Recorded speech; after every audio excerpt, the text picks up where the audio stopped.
Welcome, Money Buddies, to this week's episode of Money Talk.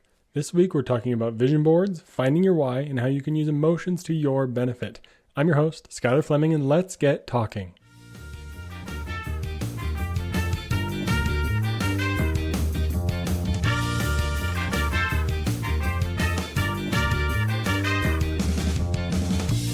This week, we will dive into a few specific challenges that you can take from this episode and apply to your life. We're going to be talking a lot about the emotions behind our money and why it's not all just simply logic and math, though I wish it was. That would make it so much easier to figure out. If it was just math, it would be super easy. So there is more than just math when it comes to our money. So let's figure out what else it's going to take to manage all of our money, because hopefully you have a lot of money at this point because you've been listening to Money Talk for so long. But if you haven't, now's a great time to start, and also a great time to share with your friends and family. But let's get into some of the great questions we have in today's interview. I'm excited to dive into why saving can feel so difficult and how sacrificing money can also be extremely difficult. Also, how can a bucket list help with vision boards and help us achieve so much more when it comes to our money? I don't have a Skylar story time for you today, though I have a good one brewing about student loans, so that may be coming up in a week or two. So keep an eye out for that one and make sure to subscribe. Today's Money Buddy is Egle. She is a wealth, business, and purpose strategist for women with a background in business and economics and corporate finance. She's the founder of 2 businesses and certified to work with energy, helping transform limiting emotions and belief patterns while bringing energy into motion. She specializes in guiding heart-led entrepreneurs. She speaks on topics including wealth evolution, financial empowerment, human consciousness, and overcoming subconscious barriers to success in today's increasingly digital world. I'm excited for this conversation today. The money talking points for this week are: what system can help take the pain out of saving for you? 2, how can a vision board help you? And 3, what is your why with your money? With those money talking points in mind, let's get talking and welcome Egle to the show. Thank you so much for joining. I'm excited for this conversation. We're talking about some financial challenges. Welcome to the show. Thank you for having me. I am excited for our conversation. Yeah, this is going to be fantastic. So let's go ahead and dive right into it here. And we're talking about hard challenges that people need to overcome. I want to kick it off with how people feel pain around their financial goals and how they can turn it around. Why is it so common to feel like saving and investing or budgeting is so hard? I would say there are 2 aspects of it. One has to do with habits. So if we aren't raised this way, it will be hard to pick it up, because we grow up, we hear what we should or shouldn't, then we just live with whatever we've been told to be the truth. So any new habit will feel painful for the brain because in general, the brain avoids change.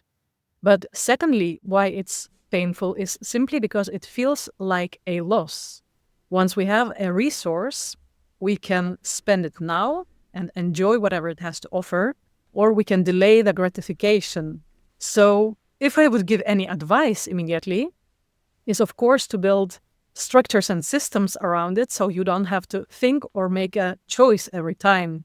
So making a choice of saving long-term or a strategy without thinking, doing monthly helps. So just like going to the gym, for example, we can think that it's raining or that it's going to be painful, or we can somehow in the brain make a link with whatever positive it will bring in the future. So it's all about this inner world and inner experience of training ourselves to see the rewards, not only the loss. That's phenomenal. And that's such an interesting mindset shift. And we're starting right off the gate here with some great advice that saving or investing can feel like a loss right out the gate. And you're almost getting at automation as a way to rewire and work through some of those challenges that you're facing at the beginning. How can someone automate that so that you don't feel that loss? Yes. So it's not necessarily automate in terms of implementing a complicated system, but simply making a habit, saving a specific amount of monthly salary. So not only every month thinking how much I want to save or to delay the gratification, but just deciding once that every month for so many years I will put it in, and then there is no more of this decision. That's one way to kind of automate it from the decision perspective, so that you don't have to make the painful choice every time. You're making the decision beforehand, so you're not trying to make it every single time, because I think that's what wears people out, is trying to make it every single month to say, okay, I got to put this money into my investing. When you commit to it ahead of time, which is, I've talked about written plans for years on this podcast, write it down for the year. I'm going to save $100 a paycheck or whatever it might be. And then it's a whole lot easier to do it because you committed to it up front. I love the idea of don't make it feel like a loss, plan for it ahead of time. But this loss or this sacrifice, how does this appearance make it difficult for us? Maybe you can expound on some of the struggles of that sacrifice and why it can be so much harder for us. So the brain, it loves the pleasure and it runs away from the pain. So anything that feels that I can't have it right now, I worked hard, I have my money, but now I can't spend it or I can't enjoy it at this specific moment. For brain, it feels like a restriction. Human is the only race that lives on stories. For a monkey, we could tell if you don't eat your banana now and wait a little bit and you get 10 bananas, it will not work because it's the intuition, it's the survival. So we have a part of a brain that helps us to see some kind of future. And this is how pain or pleasure, these are two reward systems. And most of the people live and it's motivated through pain. So many, many times we might feel light frustrations about something in our life, maybe lack of finances or the dreams that we just can't reach. But frustration is often not enough to start acting. It's only once we get into really deep pain, it's when the change starts to happen. Now, this is automatic response. 95% of what we think every day is unconscious. So we just go on with whatever we've been doing until the pain hits. But once we become aware of that, then we can consciously start altering our feelings. So this is this shifting from pain of loss, of not being able to spend, and also logic, it doesn't necessarily give a feeling. Once we start putting it more into senses, a vision or something that we can taste or something that we can feel in any other way, this is when the body starts moving. So this is when the motivation systems start to be activated. But logic doesn't really move us until we feel some kind of pain or pleasure. Yeah, emotion. Yeah. That's fantastic. And I've often said that there's more than just math with our money, because if it was just math, the models would be taught, the supercomputers would figure out the exact perfect way to invest. But there's emotion at play. There are human reactions to maybe the stock market craziness that we're seeing over the last couple of weeks. There's a human reaction to that. And if it was just math and models and logic, like you talked about, there wouldn't be all these news articles about panic selling and things like that. It would be a whole lot easier because our emotions come in to make this much more difficult. You mentioned finding a vision and building out a vision. We'll talk about that more in a little bit. So I want everyone to be on the edge of their seats talking about vision boards, which we're going to come up to soon. But let's spend a little more time on emotions and dive deep into how emotions make it so much more difficult. We've talked about how that feeling of loss is one of them. What other emotions hurt us when it comes to these challenges with our money? I love it that you now mention about what's happening in the stock markets today. So there is a fear or panic selling happening right now. And you would think that a lot of investors are making models and they are calculating, but once the fear hits, it's our survival emotions that get motivated. That's a reptilian part of the brain, and logic cannot overrule it. So oftentimes when the emotion floods us, when someone has something or triggered us or something happens, it's like our vision narrows down. And these are really survival instincts that helps us to focus on the task. And fight, flight, or freeze, or whatever helps to survive. However, this is not very helpful when we talk about money. So our brain perceives it, our body perceives it as real. But if we calm down and if we take a broader picture, it's often not real. So actually what's best to do now, of course, is to buy. When everyone is selling, this is where we have to then be in control and in awareness of our bodies and this broader vision, seeing it all as waves that's coming and going instead of the end of a world. That sometimes happens when we are flooded with fear and we think we have to do it now. That's fantastic. And one of the things I love about podcasts is we're recording this the beginning of April. This episode is going to come out a little while later, which means they're going to get to see that stock market volatility we're talking about right now that we have no idea how it's going to pan out. People are going to be listening to this later and be like, wow, people were so worried. Why were they worried? And I love what you said right there about this is a great time to buy. If you're in a financial situation where you can keep investing and keep making that sacrifice, this is the great time, because then in 5 years or however long, 2 years, maybe it's when this episode comes out and the stock market's back up at all-time highs, nothing but growth is happening to the stuff you're buying right now. When it's at those all-time highs, that means it has to have gone up to that point. So I'm hoping for everybody listening to this in the future that it's gone up and that we're through it and whatever happened. But that's what's so fun about podcasts, is they can kind of be a little bit of a time capsule to say, here's the emotions we're feeling right now. But then you listen to it and you're like, yeah, I did feel those emotions, but I'm not feeling them now because things have changed. So just helping people be aware of that is fantastic. But you also talked about how there are so many more emotions at play with both spending and saving. There's all sorts of things, whether you feel restricted by saving because you can't enjoy it. And people can go all over the spectrum when it comes to emotions with their money. What kind of things can people use to overcome that feeling of restriction? When we are just saving without knowing what is it for, it will be extra hard because 95% of our beliefs are unconscious. So if thoughts are unconscious, we're just living on autopilot a lot. And so once we don't have this clear vision, what is it that we're building? It's hard. It's easy to slip. It's easy to buy something extra or to spend for something for family or for yourself, and then later regret. But once we have a clear vision, what is it that we're building in terms of life? Maybe there is a holiday or a house or just a lifestyle or whatever is important for whoever is listening. It's all about the life priorities. So once you're starting to sketch the vision, it's also your subconscious mind starts to focus on it. And the bigger the vision is better, because if you think about 10, 20, 30 years, you will allow yourself to dream beyond circumstances. But once you start dreaming, you'll see that your thoughts will start focusing on that, what you want to create, instead of that, what you want to avoid. And then you will see more and more of that in your life, and it will speed up. So maybe something that now seems unattainable will start coming closer, and there will be new ideas coming up, maybe even income streams, not only saving. Once we have it on the vision board, it starts aligning much more, and we will be much more likely to take those opportunities. And the other thing is that the vision board, it's pictures, and pictures, they stimulate feelings within. So once we have a number of money, they move us much less. But once we see something that activates the senses, we will be starting moving towards that much more. And I would take it even a step further, not only think about what we want to create by vision board, but also how do we want to feel once we achieved it. And this is essential, because by being conscious of the states that we want to live in and we want to create by something material, we can also bring much more of that already here and now in our lives. This is so essential. We start to create from the place of fullness, from something I am making, instead of from the place of lack.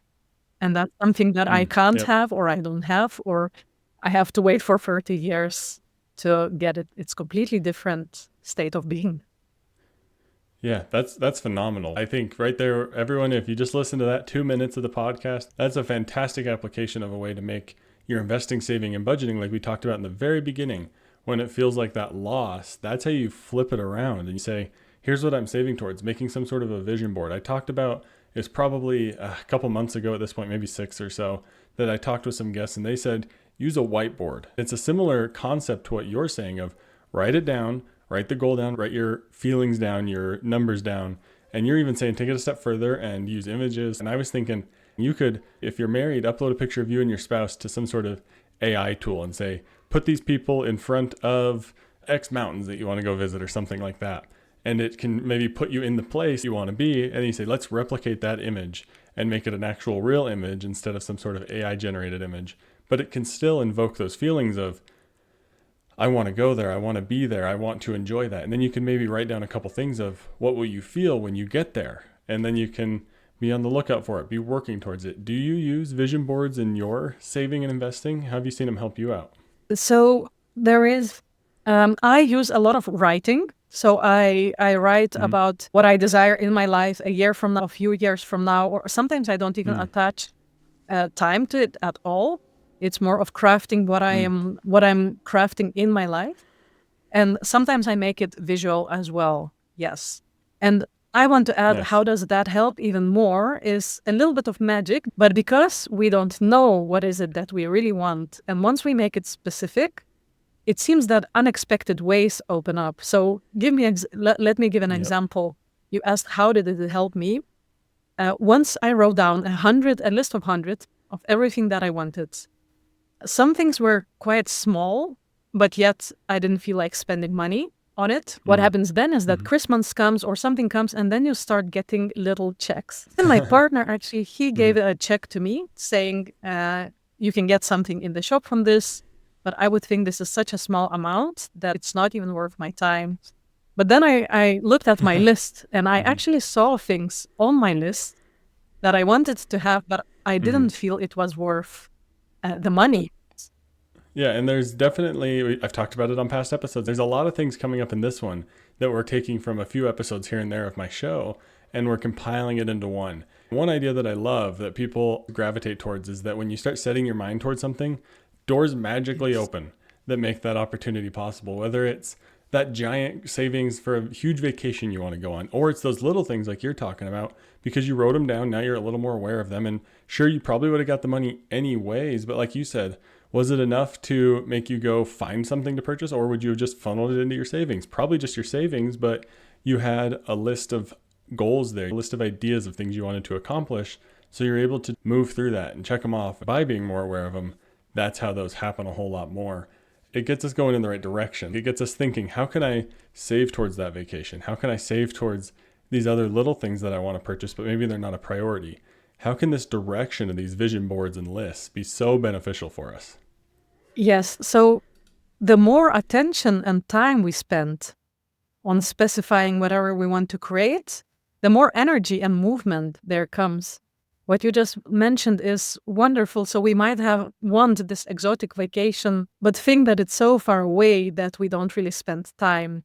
But once we start searching, there are so many different ways even to travel. There are so many cheaper ways and more expensive ways, and there are special offers. So once we start actively spend time on that, what we are creating, then the doors start opening, or simply it could be that we are just moving from one belief to another belief, from belief that it's not for me, or it's not worth it, or I shouldn't spend money, or maybe it's greedy or whatever. Once we allow ourselves to dream and to enjoy the dream, then suddenly the mind opens to all the possibilities around. Yeah. And what I'm hearing, maybe you do have a belief that you don't deserve the big vacation, because maybe this is your first big job out of college or something like that. You've never made this much money in your life. You've always lived as a broke college student. Maybe your parents weren't super wealthy, so you weren't living this luxurious life, but now you have maybe some time where you can live a little bit nicer. You want to avoid lifestyle creep and not get into this huge debt-ridden lifestyle, but maybe there is an opportunity to enjoy it. Dreaming can help plant those seeds of, this is okay. Like, this isn't a terrible thing that I'm doing. I'm not a worse off person because I want to enjoy my money a little bit. And I love hearing that direction that you're making with these vision boards and lists helps get you there, because you don't need to change your belief overnight. One, it's not going to be possible. You're not going to be able to wake up and say, oh, now there's enough money to go around and I don't have to save every dollar I have. Like, it's going to be a bit of a progress. So I like the idea of creating these boards, creating these lists to help you overcome that and begin to see yourself in a place where you have the belief that allows you to spend that money. That's awesome. Like I said, there's a lot of great things coming out of this episode, but let's talk a little bit about that why and drive that people have to get them going in the right direction. What makes a why or your purpose with your money so important with these goals? The purpose or the why is everything. We have our inner world. There are our thoughts, emotions, beliefs. And there is an outer world. An outer world is triggering all the time thoughts and feelings within us. There are a lot of opportunities to buy things. So it comes a good offer, and then we just spend money. And we go through the days like that, oftentimes doing things unconsciously, because there's so much things around us inviting us to take action. And it's only when we turn within, and once we start becoming aware, what is it that why I'm doing and why I'm doing that, it becomes much easier to become immune to all these invitations around us, because we know exactly where we are going towards or what we want to experience. Yeah. Advertisement immunity is what I would call that, is like you become immune, like you said, to those advertisements because maybe it is a good deal. Maybe that thing you're seeing on Amazon, you're like, yeah, that's been so much more expensive for so long. But guess what? You still don't need it now. Like the $30 savings isn't any sort of savings if you're still purchasing it. You're still spending money. And that's one of the things that can help you push through this mess of advertisements that like 90% of our mail is just spam flyers. And if you weren't diligent about your whys, there's so many coupons in there. And if you weren't already planning to buy the thing at a higher price, using the coupon isn't really a savings. You're just still spending money. So if you have that why in place, you're able to push through that. You just recycle all of that stuff because you know, this isn't on my vision board. This random fast food coupon isn't on my vision board. So you're able to push through these sales as they continue to just berate us. I really like that picture that you just painted there of becoming immune to all these advertisements and all these things trying to take our money away. What if we don't have that clear why? How is that so harmful? In my belief, every person has a why within, but it's not always easy to find it because we are not trained to. So developing why is also a process. And the way it harms us is because instead of creating an influence in our own lives towards what we want to create, we become a result of our circumstances. And so we all have resentments or dissatisfactions or frustrations. And if we don't spend time exploring those, where is it? So the emotion is the sign that something is out of alignment. And so once we start exploring these emotions, we become, again, immune. I like this word, the way we used it. We are starting to become more immune towards influences from outside. And then we are stepping more into our power, our creative power. And then we are more in control of our lives. So instead of being the result of our circumstances, we start to be the starting point, the creation of our lives, and then also influence the circumstances in return. So bring something positive to even those around us. I love that you said whether we have a why or not, or whether we define our why or not, you're going to have some sort of a why. It's whether that why is influenced by media and advertisements and these things that we've been talking about that will just try to suck your money away. If you're influenced by those, then they're developing your why. Your why could be, oh, I got to have the latest and greatest car, but maybe you don't care about cars, but you're influenced by this society that is built around cars. Or maybe your why is, I need to purchase a home, but you've never developed why you actually want to purchase a home. You just hear everyone else doing it. So that's fantastic. You may have a why or you may not, but no matter what, there's going to be some sort of influence over why you're doing things. So make sure you're actually defining it. So you're not just being influenced by every which way that the advertisements and all these people that just want to take our money want you to go, because they're going to send you in the direction of spending as much as you can. But when you have that why, it helps negotiate and balance these emotions, the logic, everything else that goes into our money. And we've talked a lot about emotions and all sorts of different things. We're coming up to time here, but one of my last few questions is, let's wrap it up with how can emotion be so powerful and why is it more powerful than logic when it comes to managing our money? It's because the brain part that's responsible for emotions is more ancient. That's the reptilian part of the brain, the survival brain, and it is simply quicker to respond. And so we might think with all the logic what we want, but when something emotional happens in our lives, it will not overrule the logic, because logic will always adjust towards what we feel is right or whatever we feel. So the mind will always find a way to justify any decision we made it afterwards. Yeah. So what I'm hearing there is your logic is going to make your emotions seem logical. So you may as well just learn how to control your emotions and get ahead of it a little bit so that your emotions are actually doing the right thing. Because if we just justify logically, oh, it made sense for me to purchase this thing that I didn't need, but you wanted it just on an emotional basis. Now your logic is also saying it's okay. That's kind of a dangerous place to be in, where your emotions are running it a little bit and you're trying to justify it logically. So that's a great place to leave this. But I do have two final questions so everyone can get to know you a little bit better and find you online.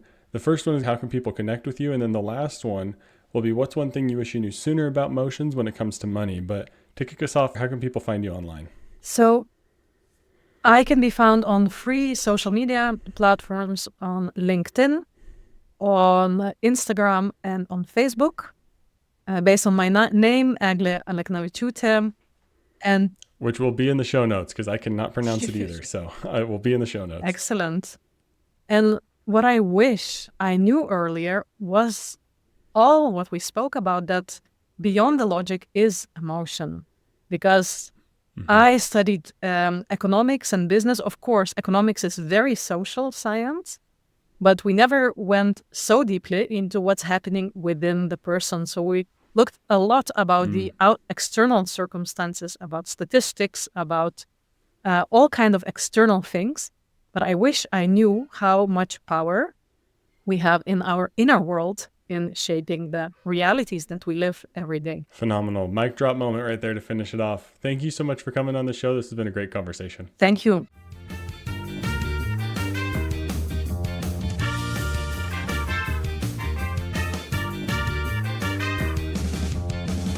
What a fantastic interview. And thank you so much to Egle for coming on the show.